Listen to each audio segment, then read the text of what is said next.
We are live. Thank you for tuning in to Naijha Speaks. I'm Naijha Wright Brown, your host, and I'm here to help you. Let me help you find your vegan soul through food, people, events, and culture. So, what does soap have to do with it? Today's guest is about to speak on it. So, please ask questions, like, share, and comment during this live discussion. Please welcome Lisa Bronner, the granddaughter of Emanuel Bronner. Ah, we know who that is, right? The founder of Dr. Bronner's, the family owned maker of the top selling natural brand of soaps and body care products in North America. They now sell chocolates too. Please, peace and blessings, Lisa. How are you?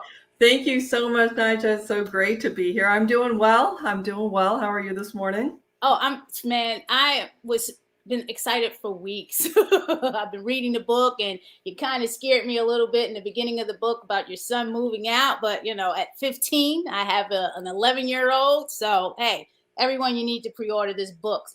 Why is now a good time for your first book? This is your first book, and why Soap and Soul?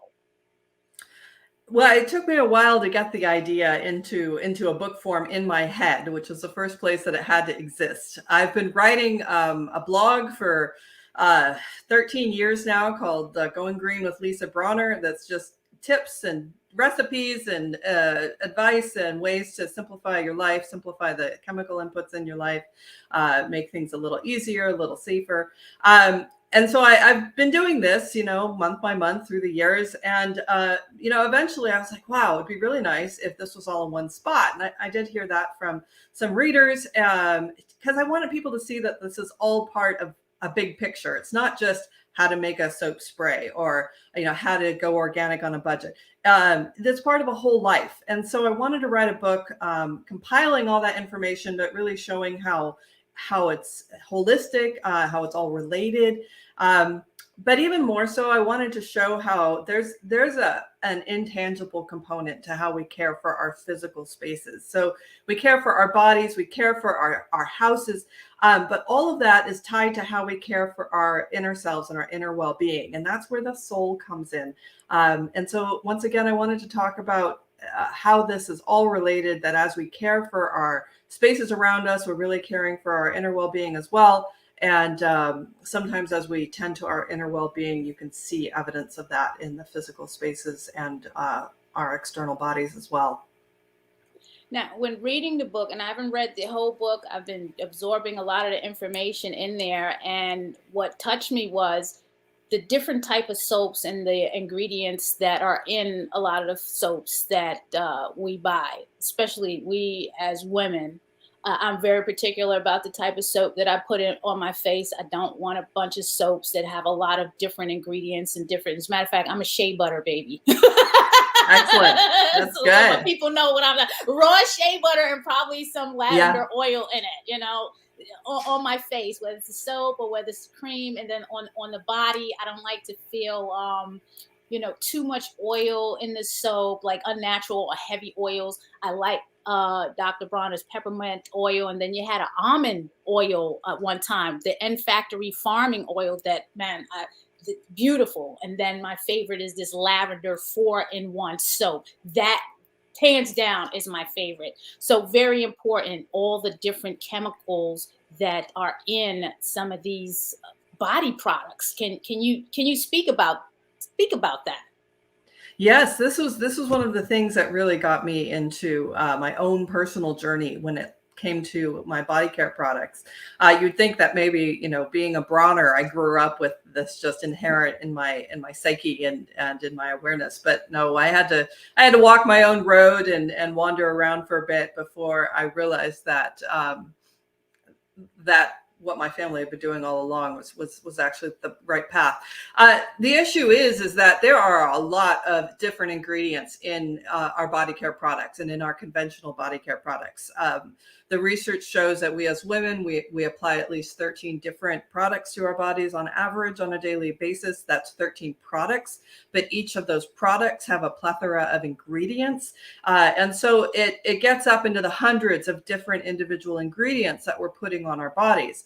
And compounding that large number is when I realized there was actually no oversight of these ingredients. We assume as consumers that there's somebody managing this list of ingredients, that there's some guidelines over what ingredients are good for our bodies and what are not, that there's some safety testing of ingredients. And in fact, there's none. Up until this past year, the whole cosmetics and personal care industry was governed by a regulation from 1938 that actually covered food, drugs, and cosmetics, which is massive, massive field. And the part on cosmetics was tiny. It's like, about 10 sentences that's trying to govern all cosmetics, what's good, what's not. And so it was a free for all. And so when I realized that there was this basically unregulated situation going into body care, I knew that it was on me to look at the ingredients. And I did exactly what you did. I dialed it back. I got simple. I started looking at single ingredient products, like you said, with the shea butter. I use coconut oil, realizing that a lot of the things that can go on my body are the things that go in my body. And so, I use things like sugar. You mentioned our 4-in-1 soap. That's our sugar soap, because sugar is actually a great ingredient to draw moisture into our skin.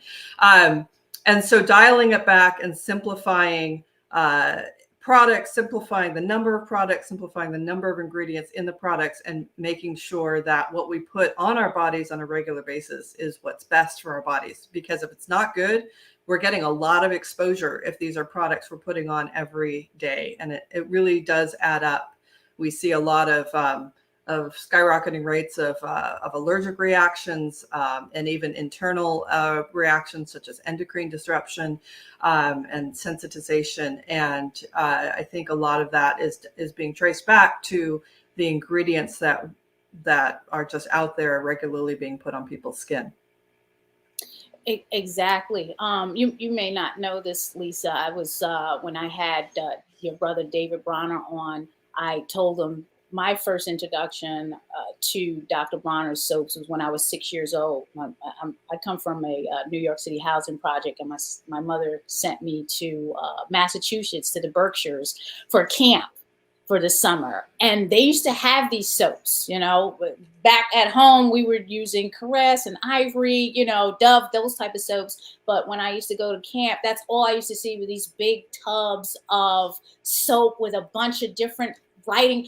Never in a million years to this day would I would be connected with Dr. Bronner's and the family. So, it just came full circle. But I was always amazed at that soap because it had so many different words on it. And I never got to read all these words. It's just everything that you can think of about the soap is on that soap.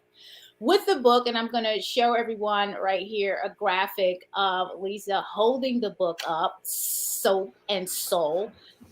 Who are you targeting with this book? So every writer, I assume, has a target market that they're trying to reach. Who is your target market? Who should be pre-ordering this book right now?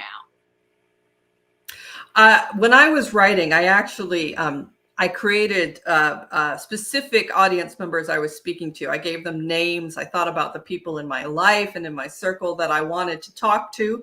And so I had 5 different people that I was talking to. I had those who were busy and they just don't have time to do research. They want to use good products, but they just don't have time to do the research. So I was talking to the busy person, the busy mom, the busy professional that just wants to hear. I was talking to the people who want to know why. The people who don't just want to believe, do this, do that, but they want to know, why are you telling me this? And so I had the curious was part of my target audience. And so that's why in the book, you're going to see a lot of science about, how does soap work? Why is soap okay when we've been told we need detergents and we need all these stronger products? So the busy, the curious, the budget conscious, the people who are, wanting to do well, but think it's really expensive, and they want to use good products, but, they look really expensive on the shelf. So, so I'm talking to the budget conscious and sharing ways you can use, make your own things, make your own products for personal care, for house care. And then I was Also talking, of course, to the more crunchy among us. I'm actually pretty crunchy on the inside. Those who just are aware of our impact on nature, impact on our environment around us and our daily decisions, and they are trying to be very mindful of the world around them. So talking to them. And then lastly, I had an audience segment in mind that are the story receivers, the people who really like stories. A recipe book is not all that engaging, but they could connect to a narrative. And that's why I put a lot of my own story in the book, so that it's not just advice sitting, talking over your shoulder, but this is my life and this is how I came to these things, how I had to learn some hard lessons sometimes, not only in using products, but also my own journey as a woman, as a writer, as a professional, as a public speaker, and then how I fit into my own family's legacy. My generation is our 5th generation of soap makers, and how did I find my own place in that sequence? I'm also the only female in my with my siblings, and there aren't that many females in the Bronner line for some reason, and so that has its own unique part of the story. So I had those 5 different categories of people in my audience and I always was trying to make sure, okay, something for this person, something for the curious, something for the budget. I got a story in there, so that there'd be something for all those people in the book. So you're talking about me. I fit all of those. Well, so that's I think I do too. And I started with Good. introduction, and I learned something about your ta-da list. Like, I'm like, wow, now I feel so bad. Like, that whole piece right there was a learning experience for me. The ta-da, and folks, I'm not going to get into all of that because that's why you got to get the book. But I learned something about that. I'm like, wow, I feel good knowing this now, this ta-da list. We have someone. Hey, Tom, thank you for tuning in. I see you there. I'm happy to know. I'm sure Lisa's happy to know you use Dr. Bronner's and you like eucalyptus and the tea tree. Yes, definitely. With that, if you're having a cold and a nice bath, you can, smell that in and clear up those nostrils. I also learned the peppermint oil that you can use for what is it? Breathalyzer. Your brother was telling me that, like, you can spray it in your mouth. So I'm like, that was new for me, right, too. I would do that with a peppermint hand sanitizer instead of the peppermint soap. But yes, that's a kind of an off-label use of the peppermint hand sanitizer as a quick little breath refresh. Yes. So now you talked about being the only granddaughter, and I wasn't sure about that. I assumed that, so I'm glad you confirmed it. How was it growing up being the only? Well, there's actually a little bit more to the story, because growing up, I was the only granddaughter. There were 6 grandchildren from Dr. Bronner, and I was the youngest and the only female until 2020. And we had a family mystery clear up, and it's been beautiful and wonderful.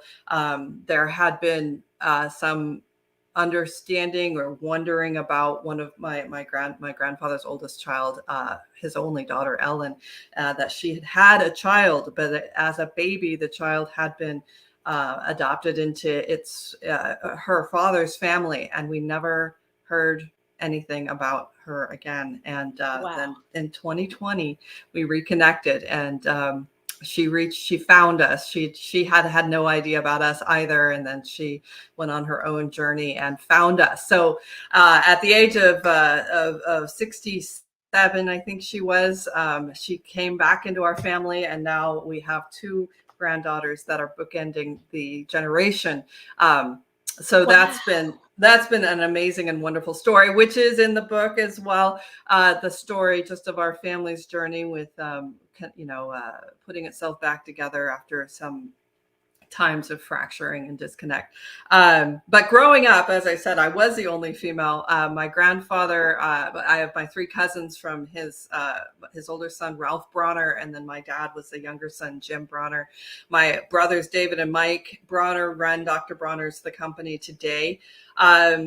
And so it was funny because my grandfather, if you've ever read any of the labels, exactly how he spoke, full of exclamation points, really on topic. And the writing on the bottle was really his main reason for selling the soap, which was he desperately wanted to communicate a message of world peace and of unity and of connecting with our brothers and sisters around the world. He wanted people to see that there's more in common between us than we have differences. And that's what all that writing on the bottle is about. It's about this philosophy. And when you talk to him, that's all he wanted to talk about. If you asked him a personal question, a question about his history, a question about, some cultural situation, he didn't want to talk about that. That was not important compared to saving Spaceship Earth and uniting all people. And so this was even true with us as his grandchildren. So we would be little kids going to visit their grandpa, and it was, and he was my only living grandparent. So this is my only grandparent, engagement, and it was sitting and listening to granddaughter. I think he asked my brothers harder questions and were a little more hard hitting with me. There were some things he wanted to make sure. He wanted to make sure I worked with my hands at some point in my life. He felt that was really important, that whatever we choose to do professionally, that we spend some time working with our hands. It connects people who work with their hands all around the world and just connects you with your physical world around you. He wanted to make sure I learned how to type. And that I learned how to use a computer. We're talking in the 80s here, when computers were really becoming personal devices. And he saw that as a way of the future. And so I think he had a more of a soft spot for me than, and for my brothers, and my cousins. I think he maybe asked them the harder questions, but I appreciated that. That was great advice. Definitely the personal computer in the 80s. I remember that, again, coming from the housing, a city projects, owning a personal computer was unheard of. But Right. that magazine Daymark allowed me to make 4 payments. And I was working at the time, and I owned a computer. And that was during That's the time awesome. of AOL. So I was able Wow. to, Yeah. yeah, remember AOL? I do. I do.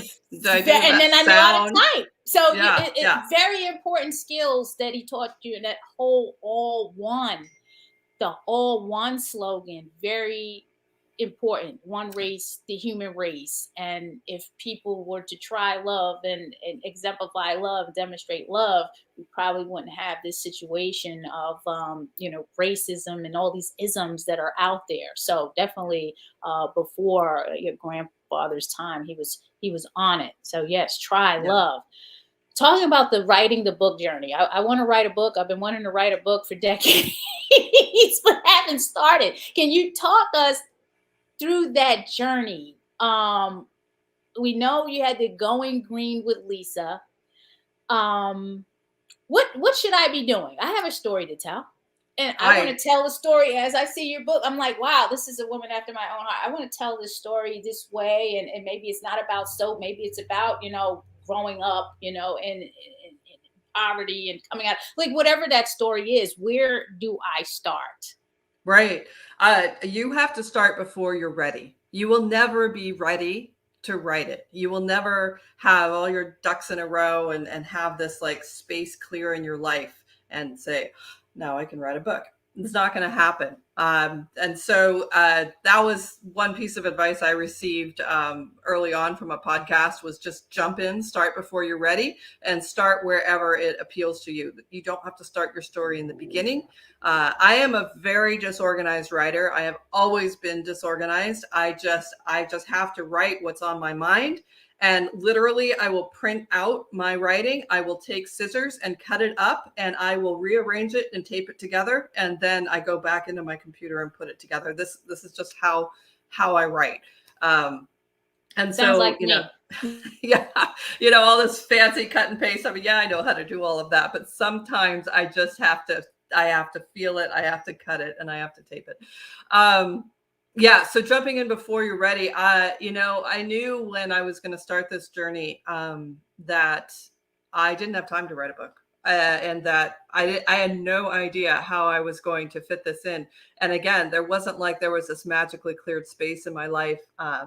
The image I have of, sitting down in a pretty desk with your cup of tea and your quiet. Yeah, that was not my experience. I had to just write wherever I was, sitting outside my son's trombone lesson, watching a tennis match for my son, on an airplane, visiting my other son at college. Like I just had to write wherever I was because it wasn't like life was going to stop. My husband would hear me complain, like, can't everything just stop so I can write? And he would very wisely point out, if everything stopped so that you could write, you wouldn't have anything to write about.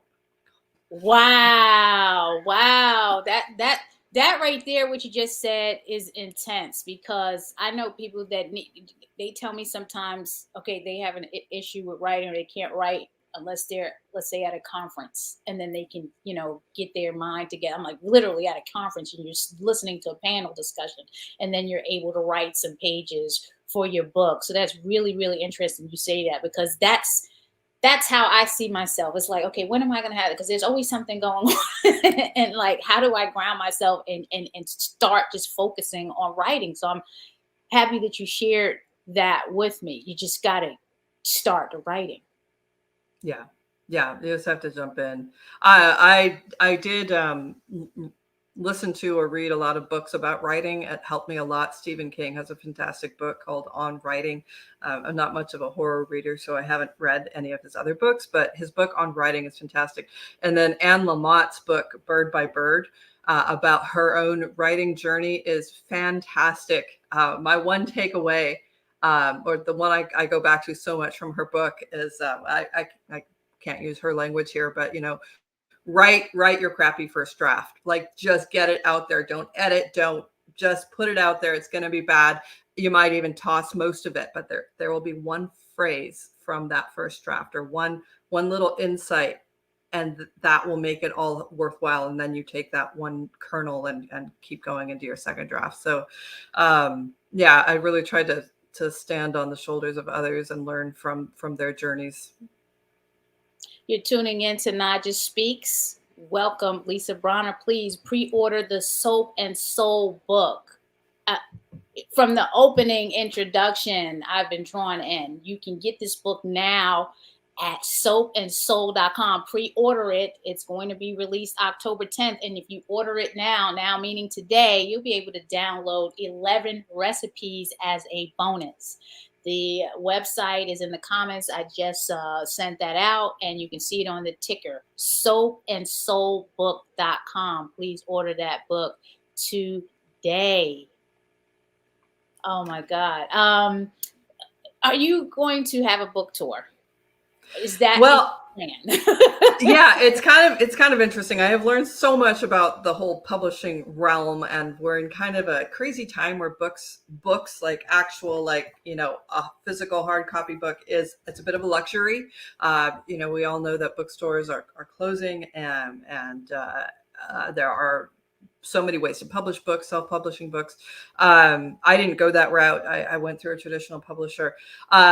Anyhow, so the whole book publishing world is changing, and unfortunately, physical book tours aren't quite as much of a thing as I had been hoping for. Again, I'd been picturing like that nice dusk evening of book signing in a bookstore where we have a little talk and I get to meet people. I do have a couple happening here locally in San Diego. And then because my family is so active in the natural products industry and in the organic movement and in a lot of advocacy, I do have the opportunity to speak at quite a few conferences. So I'm active, but not in what I had hoped to be, the getting to see all these little bookstores around the country. Apparently that's not done so much anymore, to my dismay. Well, I'm looking forward to my hard copy, because hard copies are a thing. I still order hard copies. I would say I am an audiobook person, so I Yeah. know you have the audiobook coming out, so I'm probably going to get that too. Sometimes there are just things I like to hear the voice of the author, for some reason, opposed to just reading it myself. So audiobooks are really important and special for me. Um, Is there a chapter, any particular chapter in your book that you really felt over inspired or motivated to write, and why? And do you want to share anything from that chapter? Sure.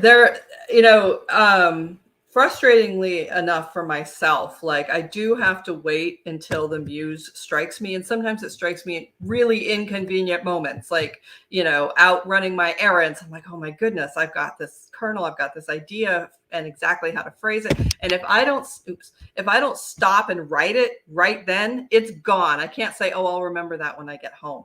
It's gone. So I have to, I had notebooks with me all the time. I spoke notes into my phone to capture things. And so I distinctly remember writing what became the last chapter. As I said, I write things out of order. I write here, I write there. And you actually can read the book that way. Every chapter begins with a narrative about my life or my journey.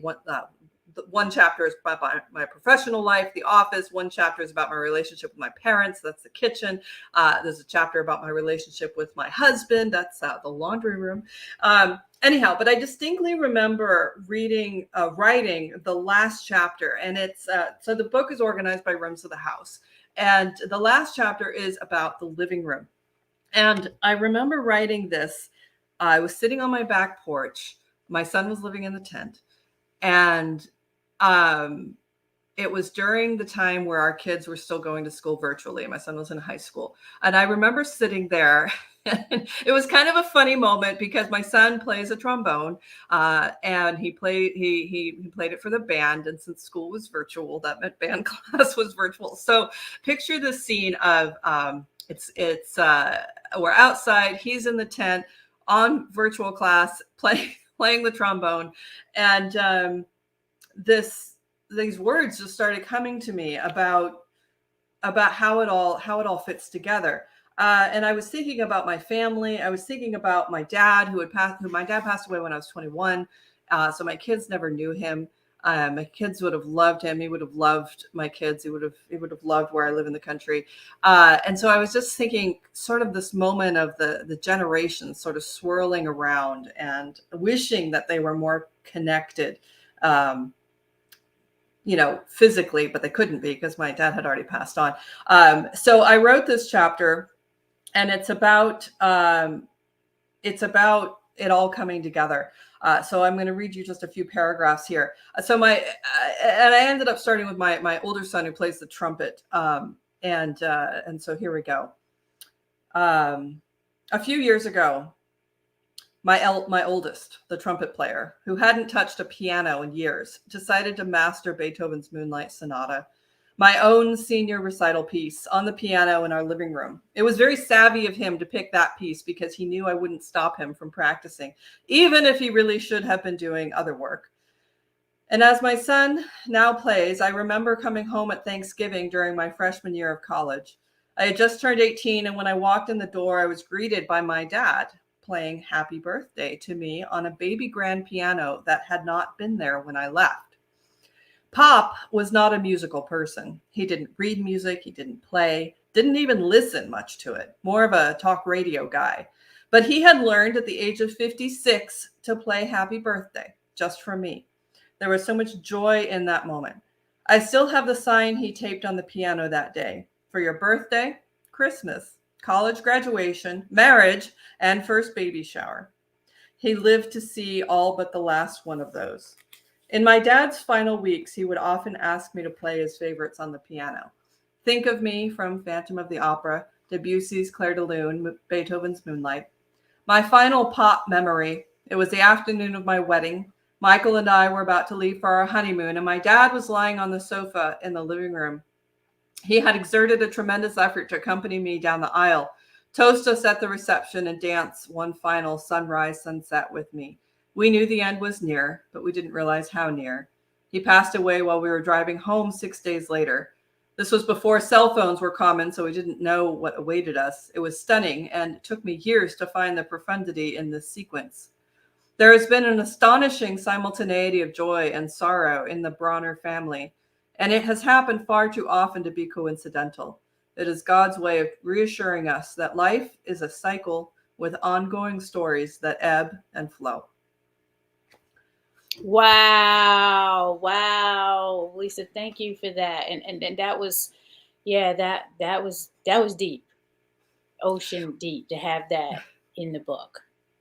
Well, all of this, it's all, as I said, it's all related. And so as my family has made soap, this very physical product that, everybody uses some form of a cleanser. Soap itself is a very old substance. Mankind has known how to make soap for millennia. It's one of the earliest known chemical reactions that they did on purpose.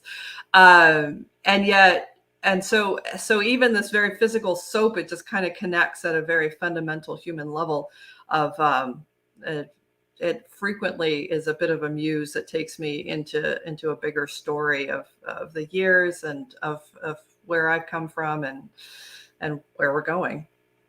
What are your favorite soaps? I don't think we talked about that.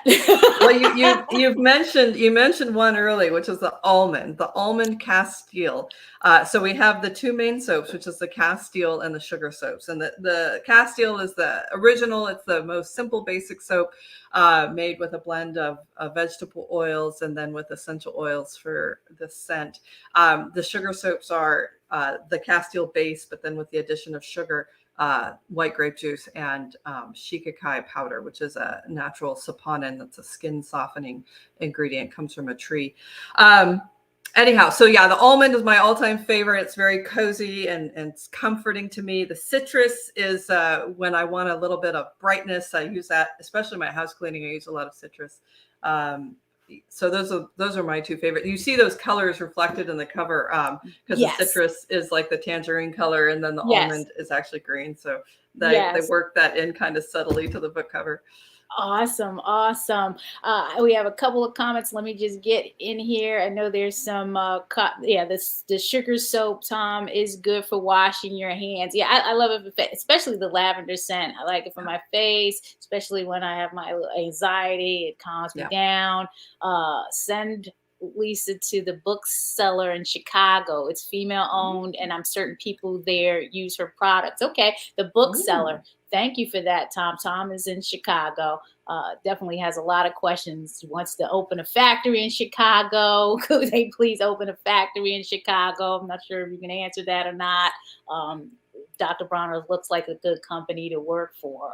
I'm sure it is. I think it was on the list of some one of the best companies to work for. I thought I saw it somewhere. Yeah, well, for the San Diego Union Tribune had a poll or survey, and yes, we did come up. We're a mid-sized company, and so part of my grandfather's philosophy that, as I said, he put on the bottle, but he does talk actually about business, and he had a phrase that he didn't come up with. I think we've determined that Buckminster Fuller came up with it, but it was called constructive capitalism, and the premise is that you share the profits of a product with the workers who created it, because you would never have the product if you didn't have your workers. And so that has driven a lot of our business decisions, from how we supply our ingredients at the farm level around the world, and how we take care of the employees that work for us today. And we're up over 300 now, and we have far higher than standard pay. We have bonuses and profit sharing and no deductible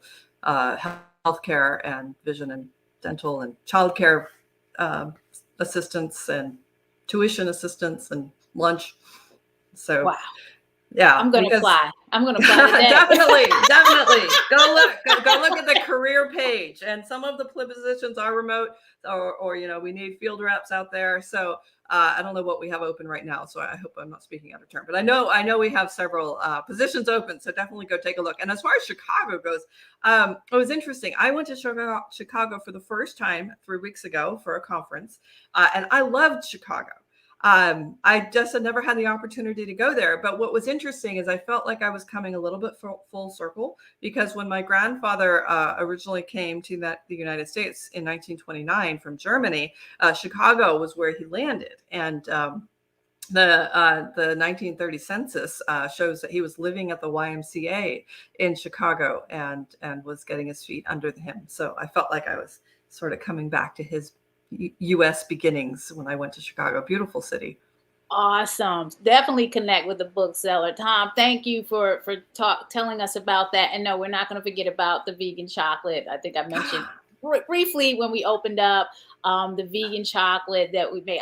They have some of the best flavors. The coconut praline, I think it is. That's Yeah. my favorite. That's a So great one. yes, they have chocolate now at Dr. Yes. Bronner's. Yeah, it's a vegan. Well, so our initial 7 bars were a vegan dark chocolate sweetened with coconut sugar, certified organic, fair trade. So we've really been careful about some of the problematic aspects of the cocoa industry. There have been some poor labor practices, but we're very careful to make sure we are sourcing all of our ingredients from reputable and excellent organizations. So the first 7 bars were dark chocolate, but next month in October, we are coming out with 3 oat milk chocolate bars. They're still vegan. They're delicious. The oat milk, the 3 initial oat milk flavors are going to be crunchy hazelnut butter, golden milk chai, and a creamy mocha latte. So, Oh wow. they're Okay. really tasty. I gotta stay tuned for that. Yeah. That chai one sounds like a winner. Okay, It's they all amazing. sound, but this sounds I like that's a winner. actually, yeah, I actually have it right here. So it's really pretty. Let me blow you up. Yeah, Oh okay. So this is the wow. golden milk chai. Honestly, I had no idea what this one was going to be because like chai and chocolate, it kind of sounded a little odd to me, but it is wonderful. It's got kind of a, well, the cinnamon and turmeric and cardamom. It's got this real warm autumn coziness to it. And then this one is just a runaway favorite.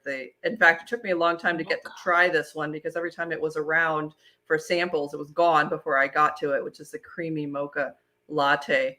And I don't know if you can see, there's like a nice You're in the big iridescence screen now. on it. I see it all. And then here, this is our other new one, which is the crunchy hazelnut butter. So these launch, giving you kind of a sneak peek because they launch on October 24th. But these are coming out to natural grocers near you. Natural grocers will tend to carry the fair trade and organic chocolate. Tom, you're saying send me a box of those. I'm about to ask a box of those. oh my goodness. Just today, right now, we're having a flash sale. I just remembered on the dark chocolate only, on the dark, the pure, the salted dark, which is you can get 2 bundles on promo over at the drbronner.com website. Just today, they're doing a flash sale. So if pure dark chocolate, you want to check that out. There you go, Tommy was asking for the sale. Go to drbronner.com. There is a sale going on today. Thank you. But also, folks who are tuning in, you have to pre-order the book Soap and Soul today at soapandsoulbook.com. Get those 11 recipes to download. The book is released October 10th. Please pre-order this book. Trust me, I'm reading a bunch of books at the same time. This one is a winner. And it's like, Lisa, while I'm reading the book, it's like I'm reading about myself, like in a whole nother life. And I'm like, wow, I can relate to all of this. So my women friends, you're not going to be disappointed.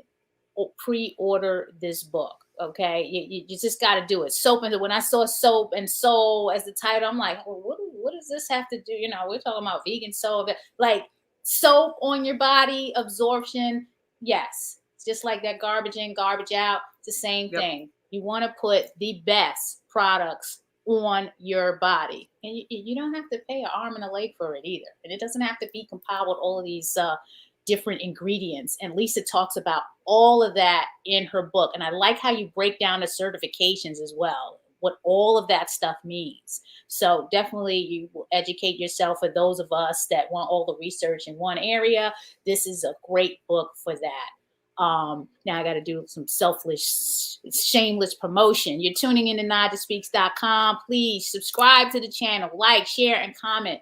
We get supported by Dr. Bronner's at Black Fist Society. So please, you're supporting us while you're watching, while you're donating. We are meeting people where they are on their holistic health, vegan and plant-based journey. This is all holistic. So this is what this is about. So I appreciate you taking the time out to come on and speak to us about the book, Lisa. We know you're really busy. Oh, no, this is a fun part. Like, I could fill my days with just talking to people. I'm a teacher by training. I started as a high school English teacher, and so I still feel that I'm an educator, even though my classroom is a little bit different. I now, write the blog and a Facebook page, and I love getting to talk to people. So, I've talked about the stories in the book, but the book is packed with recipes.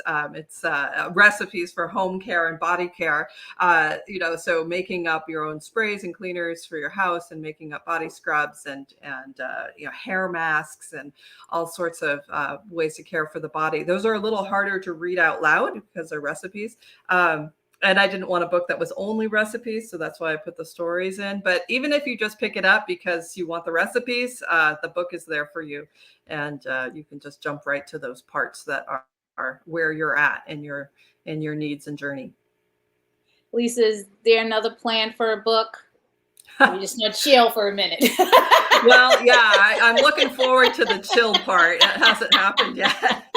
So here was another learning of mine. I thought, once I write the manuscript and submit it, and here I'm holding it like I did it physically. No, of course it was all through the computer.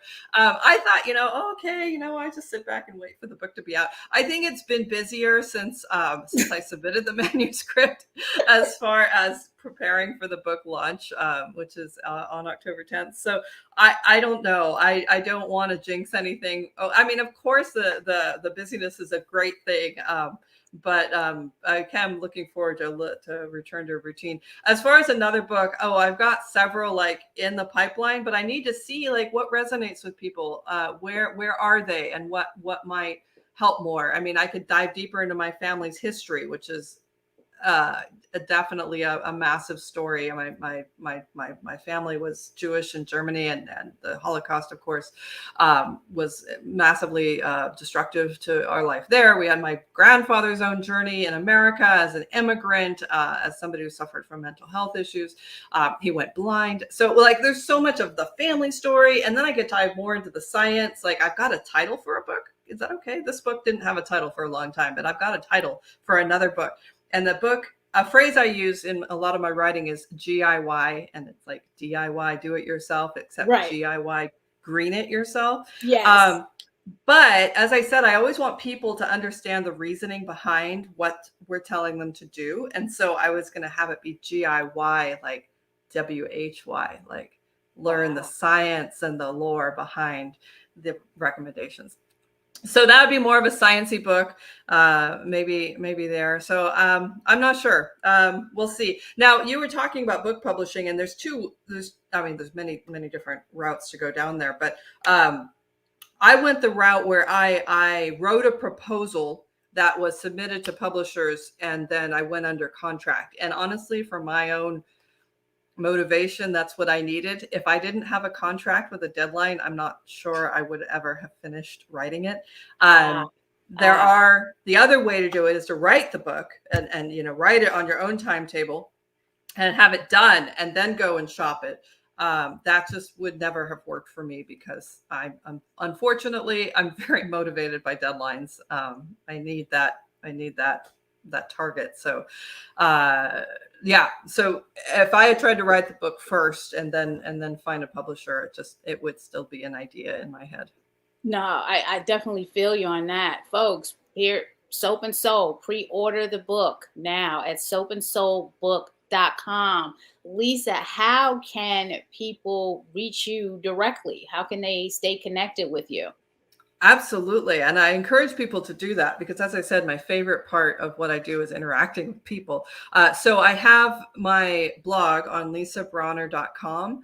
And if you'll look at any article I've written, you'll see that the volume in the comments is much greater than the articles themselves, because there's just so much conversation and engagement and people looking for real information, which I very much appreciate. People asking me questions about their lives, which I just feel very honored that they would trust me with their questions. So that's lisabronner.com. I have another community that's very active over on Facebook, on Going Green with Lisa Bronner on Facebook. And that's where I'll put lots of tips and little snippets and parts from my life, and healthy living hacks and such. And then again, the conversations there, I feel like I've gotten to know people that I've never met, but I would recognize their name and know some things about their lives because of how active they are in commenting. And then I also have a YouTube channel where I put my videos. You can see my video about toilet cleaning, and one of my most popular, actually, right up there with laundry. Anyhow, so if visual is your way of taking in information, you might appreciate the YouTube channel. And again, got some. My favorite part is the comments. I love the community. I love the engagement that I get to have with people I may never see in person, but they're living their lives and trying to do the best that they can. And I'm glad that I can help.